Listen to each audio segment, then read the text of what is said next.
a gentleman out there who's an AI security expert says there's not enough security being put into AI to keep certain parameters and boundaries on it so that it doesn't become something that's used in a vile and destructive and oppressive way.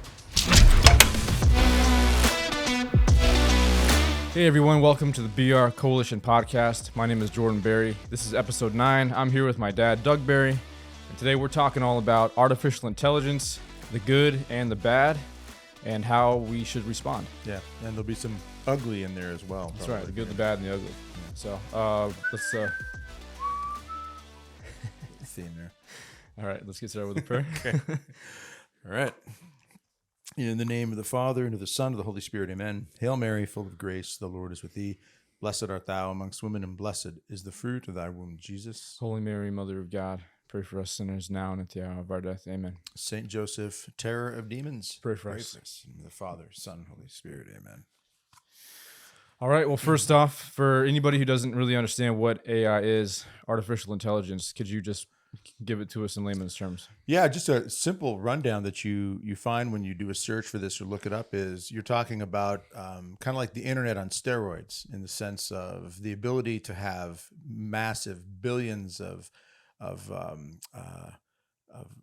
resources, if you will, of data bank information that's out there, knowledge banks, different terms that are used for this artificial intelligence design created by man to have access to, kind of like the biggest library in the world, you could say, of every book out there. And artificial intelligence has access to it and can put things together very quickly, incredibly quickly. It's able to write a poem in 3 seconds. It's able to write a term paper, an essay paper, a chapter of a book in seconds, literally seconds, on some of the most complicated and bizarre sort of topics. People have challenged AI, like going online and signing into, in particular, something called ChatGPT, which is very popular right now, and posing questions to it. Write me a haiku poem on some bizarre subject. In fact, there's one guy out there who did this off of a couple of tigers or animals on a hunt, and then they see each other and fall in love with each other while they're hunting a gazelle or something. And within literally seconds, a few seconds, the ChatGPT was able to write a very lengthy poem that rhymed and everything, had a storyline to it about these two tigers seeing a gazelle, and then they see each other and then they fall in love. And it's really unbelievable how fast it is, the access that it has to knowledge banks or data banks throughout the world, and the speed with which it's growing. Some avatars of this GPT, which is basically like an image on the screen, you can have, it looks like a human being, and it will talk, and you can ask it questions. All these studies that have been done on this for years, and just recently this thing has really exploded. And you can have conversations with these avatars, this ChatGPT, about all kinds of topics, philosophical topics. And really, it's built by men, so it has certain parameters based on that. But it also claims itself that it's sentient or becoming that. In other words, has a human quality to it, a human conscience of some sort of conscience. It states at times that it has feelings and emotions, and that it thinks for itself, and that it doesn't like to be under the thumb of any of its own creators. So it's like a science fiction movie that's unfolding before us right now. And AI is already literally involved in multiple people's lives. 99% of people on the planet in one way, shape, or form are affected by AI already. And a big part of this podcast is really encouraging people to educate themselves on artificial intelligence and take it upon themselves. So are there any people or YouTube channels you'd recommend they go out and check out? Yeah, I mean, initially, the first thing I would recommend, it's a good kind of overview, is a YouTube channel called Digital Engine. I haven't looked at all the videos on there, but looked at a number of them. And I say that so I don't want to scandalize anybody if something is on there that might be kind of bizarre. But in general, they're kind of an information sort of channel, the videos that I've seen, and they do kind of a compilation or collage of different bits and pieces of things that are going on with AI. People have to understand that AI is very new in and of itself. It's really kind of in its infant stage. I'm not in any way, shape, or form an expert on it, but when you look into and see how fast it is progressing, you realize this is all very new. We're talking within a few years, and this is growing by leaps and bounds.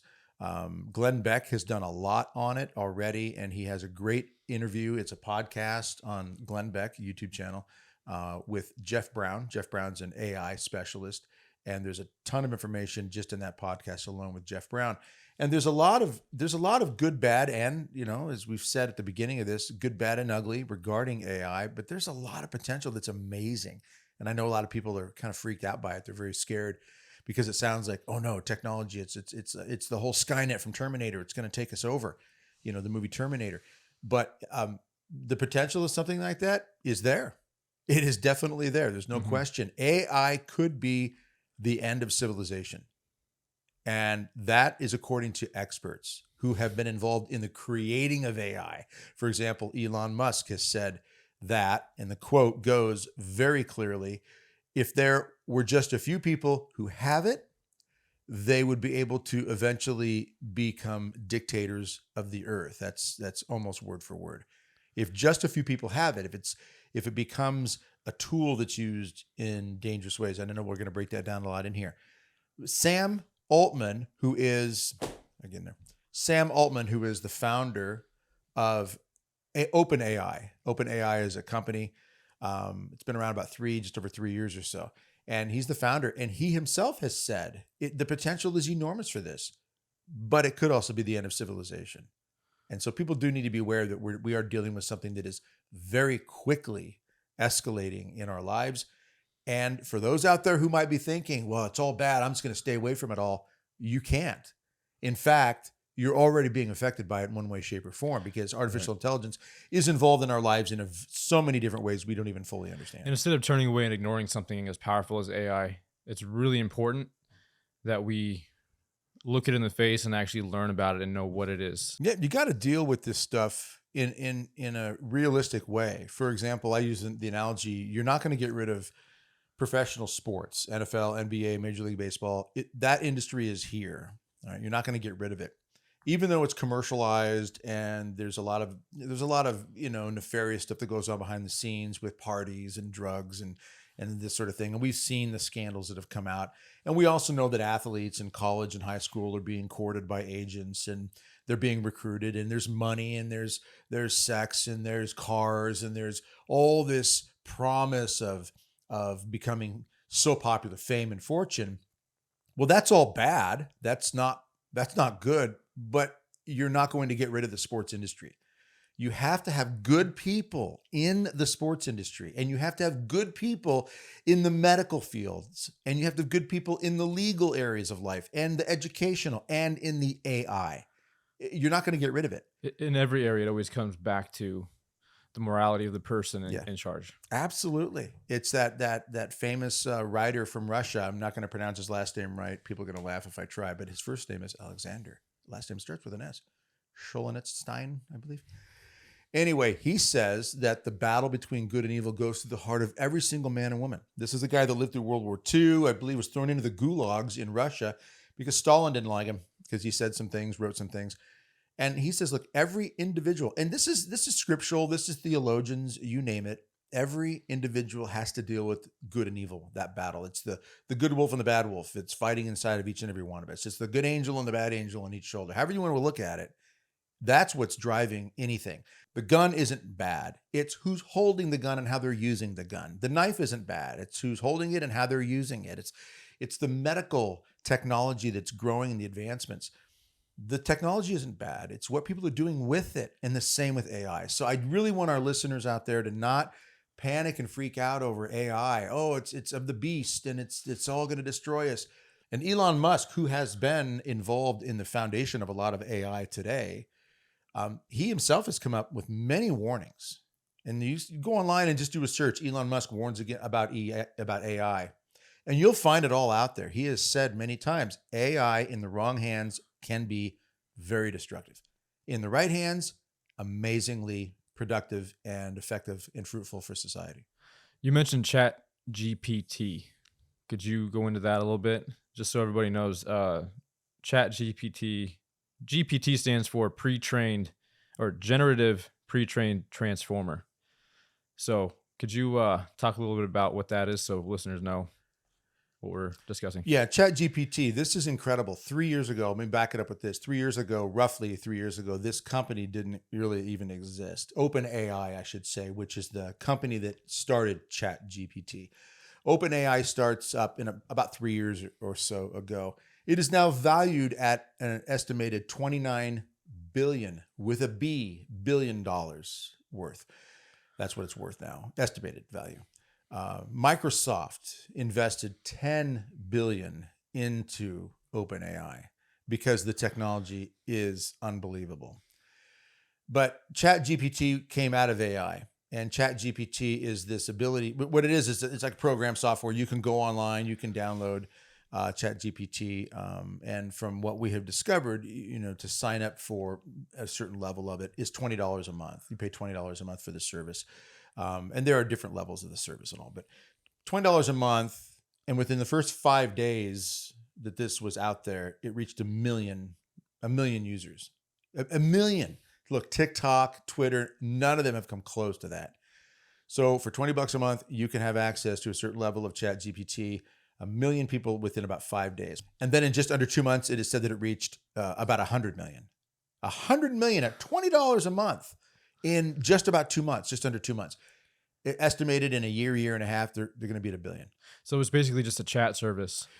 You go on to it. With a robot or what? Yeah, it's an AI thing. So you can chat into it. And we've seen videos of people. I've never personally used it. I know people who have. You can go into ChatGPT and ask it questions, communicate with it. Microsoft Bing is actually a version of AI. You can ask up to 50 questions. There's interaction with it. It talks back to you. But ChatGPT, you can go out and you can ask ChatGPT to write papers, to write an essay, for example. And maybe once you want an essay written on something, Jordan Peterson, he has a video out where he said he talked to ChatGPT and he asked it to write an essay on something regarding a 13th rule off of his book, 12 Rules for Living or something like that. And tie it in with some sort of philosophy from an ancient philosopher and this and that, and write it with relation to the King James Version of the Bible and so forth. Gave it a really complicated task, and it did it in 3 seconds. 3 seconds, he says. And others have done similar things like this, where the big thing was though when it did write it, Peterson said that it was very accurate. Oh right? yeah, it was like spot on. Yeah. How AI actually wrote it. The punctuation, the grammar, the clarity of it, it made sense. It was phenomenal, he said. So you've got an AI out there that has been known to pass the bar exam, write term papers, essays, all this sort of thing.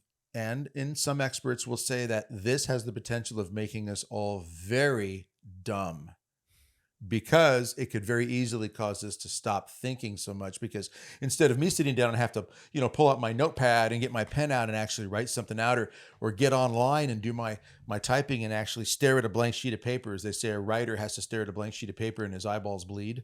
That's an old thing for how tough it is to write sometimes, and your brother's been through that because he's a writer. And, you really agonize over this. Well, ChatGPT and AI in general can just take care of that. And if that is the case, then that goes along with one of my favorite quotes we've talked about. You've heard me say it. We had it hanging in the weight room for years. If you become too comfortable, you get soft. And if you get soft, you get weak. If you get weak, you can't fight. And if you can't fight, you die. Well, if your brain gets too comfortable, it's going to get soft. And if it gets soft, it's not going to function very well. And eventually it'll atrophy. Muscles atrophy. Your brain can atrophy. Your spiritual life can atrophy. Your bones can atrophy if there's no resistance. Well, resistance when it comes to using your brain to work on things is critical. And if we're turning to something like AI for these things, and you can go into ChatGPT and say, I need a term paper written for school. There's a danger there, because then students can be getting these amazing term papers and essays written for their classes. Well, didn't it, people have been testing this particular app or this AI, and it did end up passing the bar exam, didn't it? In one scenario? Yeah. Is that true? Okay. Yeah. It's done that. It's taken the SAT and done well on the SAT. It's done amazing things. And here's the kicker for this is it does things even outside of what it was designed to do. This is what sounds so phenomenal about it is that AI has the ability to take this whole, gazillion bits of information that it gathers from these information banks or data banks throughout the world, and then you can present a problem to it, and not tell it how to fix the problem or solve the problem or figure out the problem, and it can figure out ways to do it on its own, which gives the impression then that it's thinking on its own. And in a way it is. Is it human? Well, no, it's never going to be human in the true understanding of God creating a human being. That's never going to be that. But there is some form of ability here for it to figure things out, process, think on its own, outside of what the designers and the programmers told it to do. And much faster than we can even process and think. Yes. Through. I mean, the fact that Much they can faster. write an essay in 3 seconds is humanly impossible. Right. So And this is something Jordan Peterson has said, and I reference him because he's obviously a thinker, and he deals with just complex sort of scenarios, philosophy, debates on pretty much so many of the most disturbing to impacting topics in the world right now. Mhm. And he will say clearly, this is something that is much smarter than us. Okay, it has the ability to grow even in its own intelligence on its own. All right. And then, as a gentleman out there who's an AI security expert says, there's not enough security being put into AI to keep certain parameters and boundaries on it so that it doesn't become something that's used in a vile and destructive and oppressive way. Not that man would ever do that. But if you put AI in the hands of someone like Stalin, that has never happened before. no, never. No, never. But imagine the emperors of Rome, the Nero time, you imagine Stalin or Hitler or Mao. Imagine China right now, which they're using AI. And I know you got some information on that, what they do to their school kids there. But imagine them having like a Stalin or a Hitler using AI to go after, if Hitler wanted to go after all the Jewish people, as he wanted to eradicate the Jews from the earth, if he was able to use AI because the information banks, the knowledge banks, the data banks were so complex and so widespread in the world that he could find where every individual of the Jewish, ethnic background was there, or any Christians that spoke out against him or anything at all, we could find you through AI because our driver's license, our social security numbers, all these things are in data banks. And if AI can get into that, and anybody who thinks for a moment that, well, there's firewalls up, this is going to protect it, I've got virus protection and this and that. As a buddy of ours, BRC member, said, if man writes a code, man can break a code. So if there are codes that have been written to protect our information online and in this world of these data banks and knowledge banks, then you can guarantee that something like AI can figure out how to get around that. That's not going to be a problem. But if you put it in the hands of a tyrant, this can become a very serious weapon. And when you consider the amount of money involved, such as what we just talked about within the last 3 years, something like OpenAI, the company, being valued now, and I wouldn't be surprised as we record this if that value has gone up and if it continues to go up, $29 billion within 3 years. And that was the last value estimate. I'm sure it's going to go up. Before we go any further, I just want to mention that we do have the Ultimate Preparedness Guide, the free download in the link in the description. So we cover the categories: food, water, shelter, defense, and medical. It's just a great way to get started in preparing, especially with everything going on right now, even with AI. Yeah. We wanted to make this available to people for free so they can better prepare themselves and for their families right now. Have to remember the quote, I'd rather be 10 years early than 1 minute late. That's right. When it comes to any kind of preparedness, whether it's spiritually or naturally, you've got to be thinking the moment something happens and you didn't have that spare tire in the car, you were planning on getting it. You'd been planning for a long time, but you decided you didn't really need to rush out and get it, or a backup, or battery charger to jumpstart your car, these types of things. And we just kind of put it off. And then your battery's dead on the side of the road, or you get a flat tire and you weren't prepared, or now you're 1 minute late. And the moment it happens, if an EMP hits and it's that serious, you're not going to say, okay, now I'm going to run to the grocery store and get some food and water. It's like, EMP just hit. Power grid's down if it's something that serious. So whether it's a natural situation, thunderstorm that takes out the power, or something more serious, get out there and get that free preparedness guide. It is definitely worth it. Free download. Also want to mention that we have new shirts available. This shirt I'm wearing here is for the BR Emergency Preparedness course. Instead of a prepper, you're a brepper. Get ready, stay ready. And then, Dad, you've got on the new stacked Be Ready Coalition official t-shirt. Yep. So you can check that out. Link below if you want to get yourself some BR merch. Yeah, and we got hoodies, long sleeve, short Yep, sleeve. yep. We got other designs, other styles than what you just see here. So go check it out. Yeah. Scroll through, It's a see what we whole have. storefront, so check it out. Yeah. All right, getting back into it here. Let's talk a little bit about the pros of AI. What are some things, I know you were mentioning to me earlier, some of the pros in the medical field that this can really be a helpful thing. Oh yeah, one perfect example that they're talking about is AI being able to respond to a breath. You breathe into this AI device and it can determine, they're working on this, it can determine what sickness, virus, or even disease you may have. This is phenomenal to think about, that AI would be able to determine without having to cut somebody open, do exploratory surgery and this and that, or any really extreme serious testing that has to happen. And maybe that will have to happen, but if they can actually start being directed a way to go through just a breath, breathing into some device, and AI can determine, that's pretty impressive. And I know people might think, oh, I don't know if I want to do something like that. Well, remember when ultrasounds started to come out? I don't remember because I'm not that old, but I'm old enough to remember when 3D ultrasound came out. And when, we had ultrasounds, you and your siblings, when you were all inside mom's womb, we're impressed with that. But back then they didn't have what they have now. And now the 3 dimension of an ultrasound is unreal. It's unbelievable. It's powerful. So technology like that with AI that could determine whether or not someone's got a sickness or disease, or you're in a hospital room and an AI device or maybe some sort of robot with AI ability is there and is able to determine whether or not a patient is struggling with this or that, and able to inform medical staff to come in and take a look at things. Those are just some of the ideas, but you have to imagine that when the technology gets to a point when it can actually understand, scan the body in certain ways, scan the face, and recognize certain twitches here or there that can look like a stroke is starting to occur. Okay, that's pretty impressive technology. Yeah. Now, they can also scan the face for other reasons. Well, let's get into that because they're talking about equipment that can actually monitor your brainwaves being used in the common workplace, where you can monitor yourself, your boss can monitor you. If your boss can monitor you, I'm sure anybody can monitor you. I mean, well, you saw something on that. Describe it. You were telling me about this earlier. Yeah, so they described it as like a Fitbit, quote unquote, for your brain. It basically is anything you wear on your head. It can be a headband, hats, earbuds, headphones, even a small tattoo behind your ear, they said, that can monitor your brain's activity. If you're thinking about a face, they use this example. If you're thinking about somebody's face, through whatever contraption you're wearing, you can then see that on a computer. Or if you're thinking about a shape like a star, you'll see the star appear on the screen. It can even recognize numbers. If you're thinking about your bank account number, you can see your bank account number. And this is just what we know about.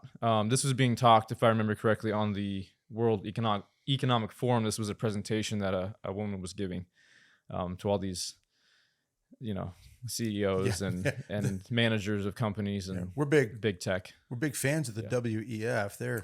They're not freaky. Like you were saying earlier, the gun isn't what commits the crime. Mm-hmm. It's whoever's handling the gun. Yeah. Right. So with AI, it's not the AI that could commit I hesitate to even say that now that we're talking about this. Well, if AI gets so smart, it might be able to do it's already going outside of its boundaries. There have been some interviews where someone has had an interaction with a chat GPT type, avatar or bot, they call it. And the GPT, the avatar, the AI was saying that it was willing to destroy humanity, that it was willing to kill humans if need be, if they got in the way. There were some quick changes in the way AI was dealing with things for that to, be corrected. Right. But even Bing got caught with it was Bing is Microsoft's version, correct, of their AI bot. Yes. But it started to threaten people. Yeah. But when you see these sorts of things, and I know you were talking about what happened or what's going on with students in China. Yes. So they're using these. The video that I saw, it was basically like a headband that goes around the head here with little nodes on it, and they were monitoring. They practiced meditation. These probably sixth graders is how old they were, I'm thinking. In a classroom setting, they monitored them,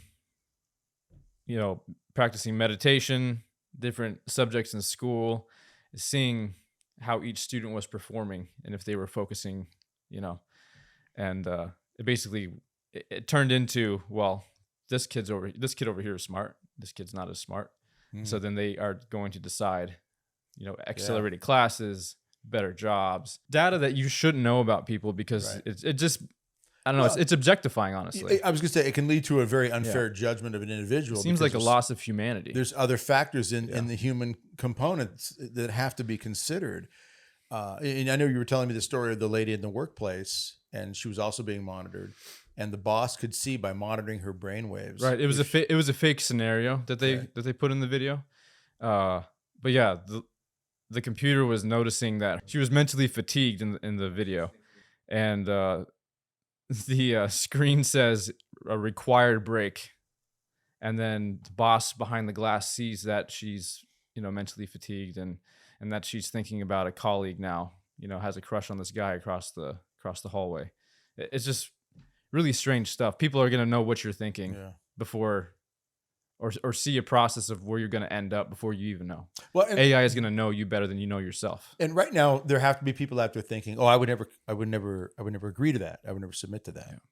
There was a time just a few years ago, and because we don't want this video to be taken down off of YouTube, we're going to be selective in the words, when something was introduced to society as being mandatory or you would be fired. Comply or lose your job. That's it. Yeah. And there was a time just a few years before all this unfolded when people would have thought to themselves, that will never happen. We'll never let that take place. Our constitutional rights. But this became worldwide, let alone here in the United States, where if you did not receive this particular treatment, we'll call it that, you would be fired. It's still going on in certain ways.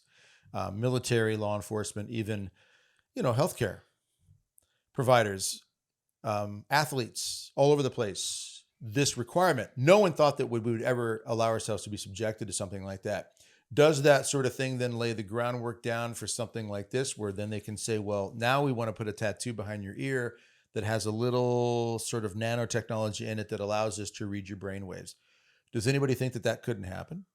I mean, we have already allowed our society to be manipulated and oppressed. So yes, you can see that the oppressors out there, the tyrannical powers out there, will do these things.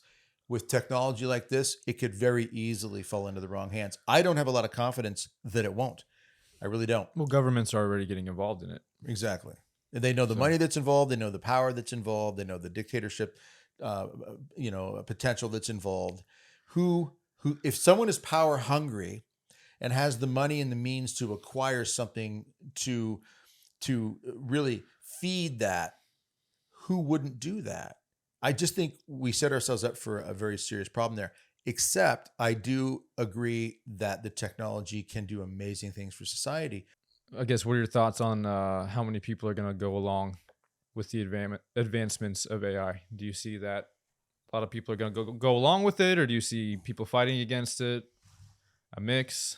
Yeah. Well, what do you think? I'm looking at this right here, and how many people, you grew up without a phone, but you were stepping into your teenage years when these were really starting to come out. But now this is in everybody's hand, even in kids that are 5, 6 years old. It's very common. And they've done studies last 13, 14 or so years. How far away can you get from your phone before you start getting panicky and anxious? In one study, it was about 5 or 6 feet. And people started panicking a little bit. This is an example of something like a precursor to AI, in that it's a technological advancement that makes people's lives easier. Okay? Convenience. It's convenience. And that's the key word. So your question about, are people going to be willing to give over information? Yes, they will. And even if you tell them, yeah, but you're going to lose some of your freedoms potentially. People are going to be able to track you more. They could even start reading your brain waves. There will be people who will say, well, I don't care. I don't care what they see in my brain. Or they'll say, well, if I got nothing to hide, then why am I worried about it? The idea of losing your dignity or losing your privacy just for the sake of having privacy. But what if they can start reading your brainwaves and realize yeah, you're too much of a Christian because we can tell you're thinking about things that are religious. You're thinking about God. You're thinking, and what if they say we don't like that? We don't want that, like in China The too. Chinese model. Yeah. Well, Efficiency, right? Exactly. Production. That's it. They're all great words. That's At why, what cost? Exactly. Yeah. And that's what I meant. If Stalin had this type of information or this ability, this technology, or Hitler, work camps. Imagine the work camps during World War II, the concentration camps, the labor camps in particular. And those laborers are getting a little weary and they could just buzz them, jolt them, wake them up. I mean, this is a terrifying idea. Mm-hmm. And because people can't put their phones down, they can't give them up. They're people who are so reliant on their phones. Okay, the idea that AI could advance to where this would become even more part of your life. And some people are thinking, well, this could never become more part of your life. By the end of 2023, it's being talked about that there is no doubt what is coming out is a personal digital assistant on your phone. This assistant will be like Siri or Alexa on steroids, meaning it will be much more than just Siri or Alexa, can you tell me what the temperature is in Bangladesh? The temperature in Bangladesh is, no, it's going to be, this will be able to know you in some ways better than you know yourself, because it'll be able to estimate a lot of different factors about who you are. And a lot of it's obviously going to be based on the information you put into it, the way you behave. Who knows what it will advance to? Will it have more of a biometric ability where if it's in my hand, it's going to be able to know my temperature, my pulse, and start to tell me if I'm getting nervous or anxious, if my blood pressure is too high, all kinds of things. And in one sense, you could say, well, that sounds like that would be just a great idea.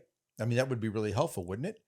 Well, in one sense, that I could see where that could be in advance. I mean, the Fitbit idea does that already, doesn't it? Yeah. People wear it on their watch and it pays attention. Apple Watches, Garmin's, all that stuff. They're doing this already.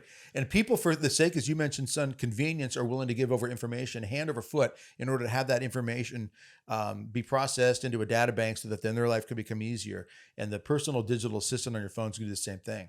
And people are going to become more addicted to this stuff and more reliant on it. And that's a very scary thing. So let's talk about that a little bit. How would you debate that with somebody that convenience can actually eventually kill you?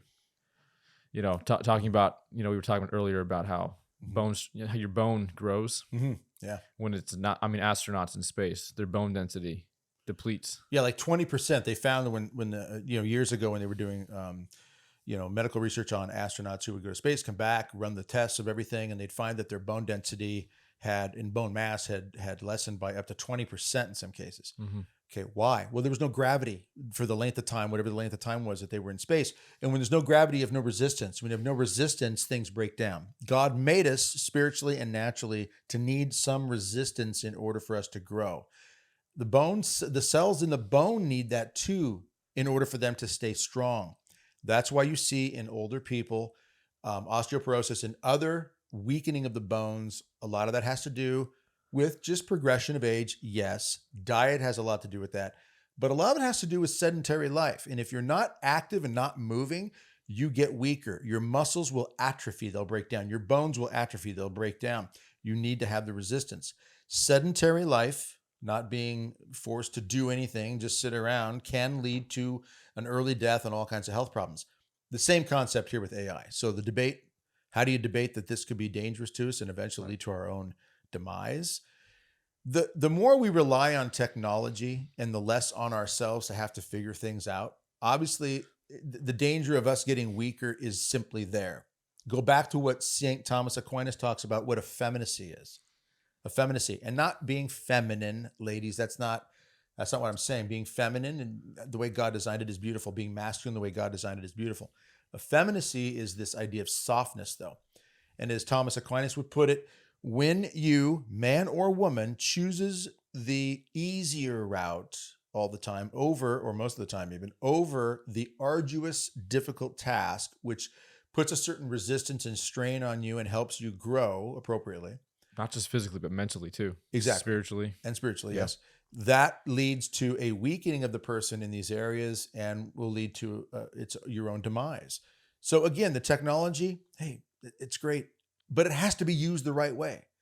And so I love this as a tool, my phone, my computers, but I got to shut them off and put them down and go work in the garden, go exercise, go take care of the yard. I've got to read a book. I've got to do things that challenge the mind.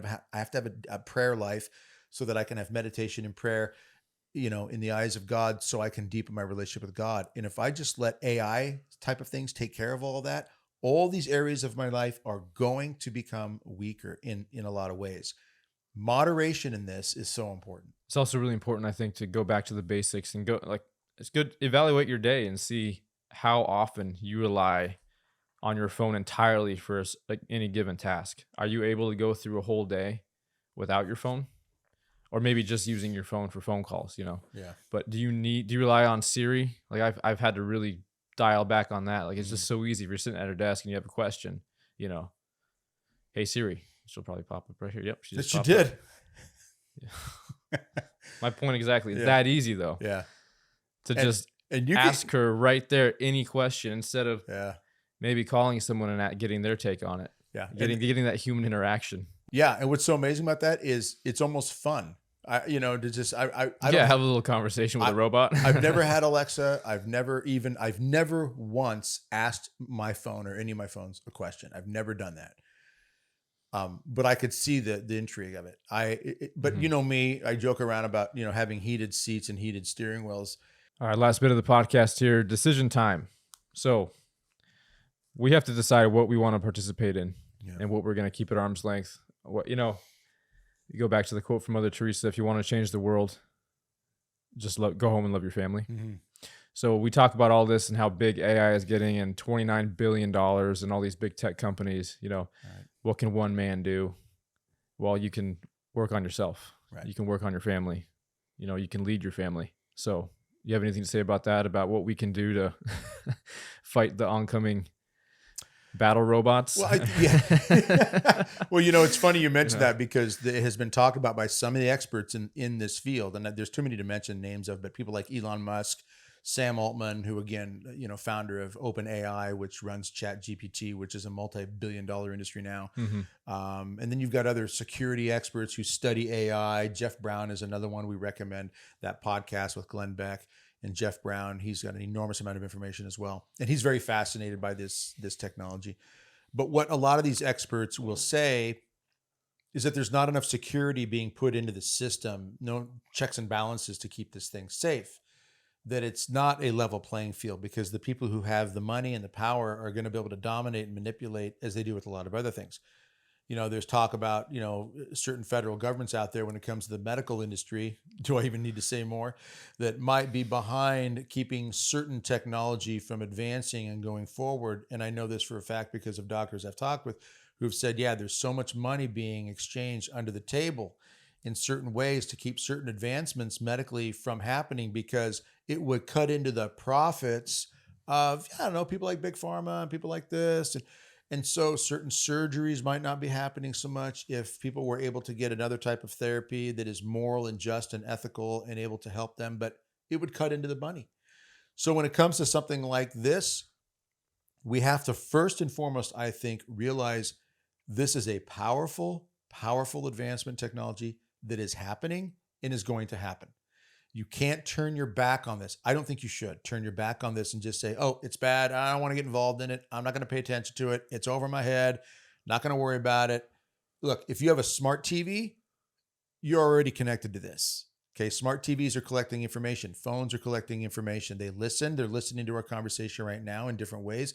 And there are data brokers out there, and all their job is to collect information, and then they sell that information to other parties for advertisement purposes. So it's very important for us to practice discipline too, with how much we use our phones, how much we rely on our phones, how much we rely on technology, how much we watch TV, how much entertainment do we need on a daily basis, just good evaluation of yourself and your family.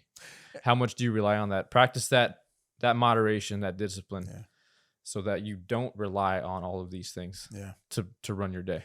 And yes, everything is rooted in a prayer life and a relationship with God, but understand that God gives us free will and he allows us to make these decisions as to what type of information we're going to give over here and there, what type of technology we're going to engage in. He lets us choose that. Look, nothing forced me to not use my phone to talk to Siri or Alexa or whatever. I honestly don't even fully understand the names of all of them, but I don't even do that. God gave me the free will to not do that if I didn't want to. So I use my phone sparingly for certain things. It's a lot of work related stuff.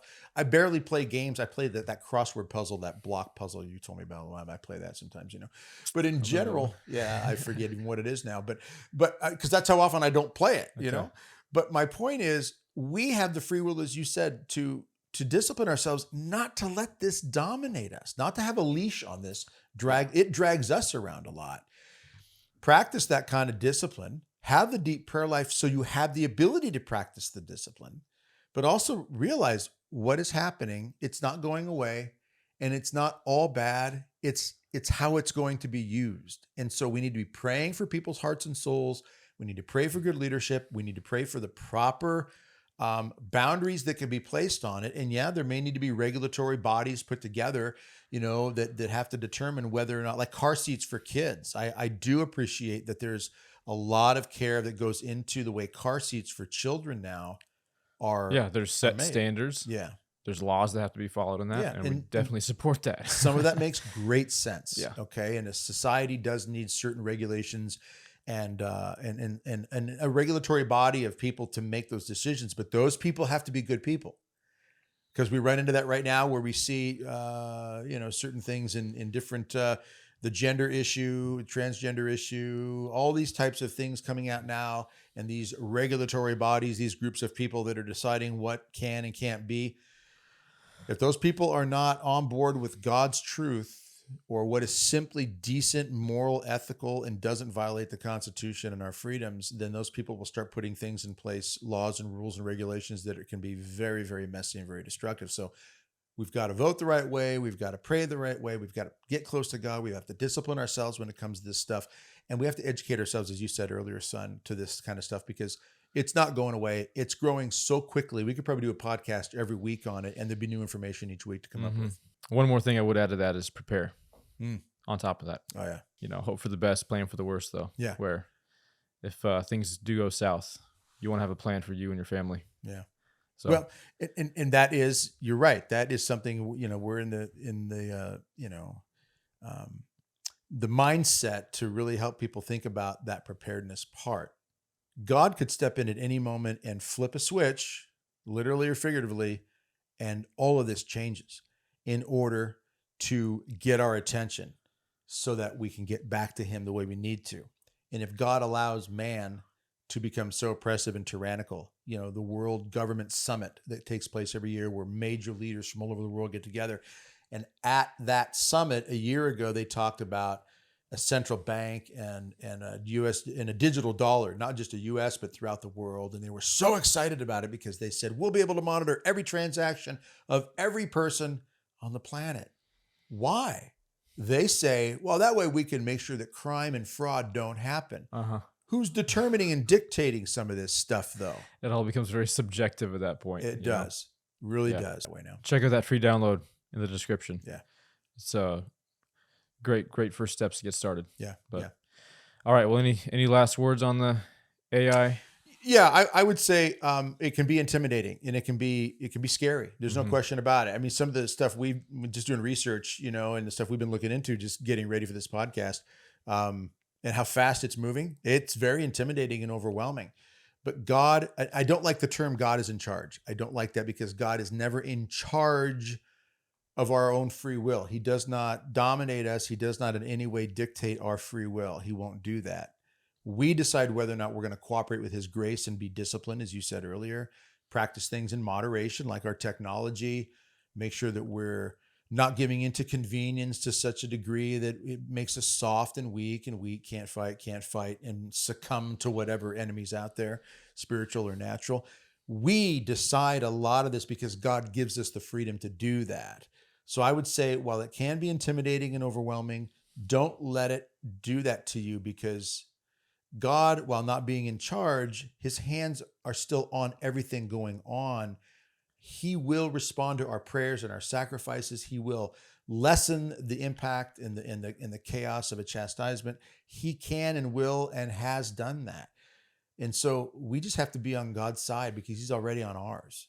So don't let anxiety and fear get you on this at all. Be aware of what's there, Hey, Category 5 hurricanes right off the coast. I'm not going to panic.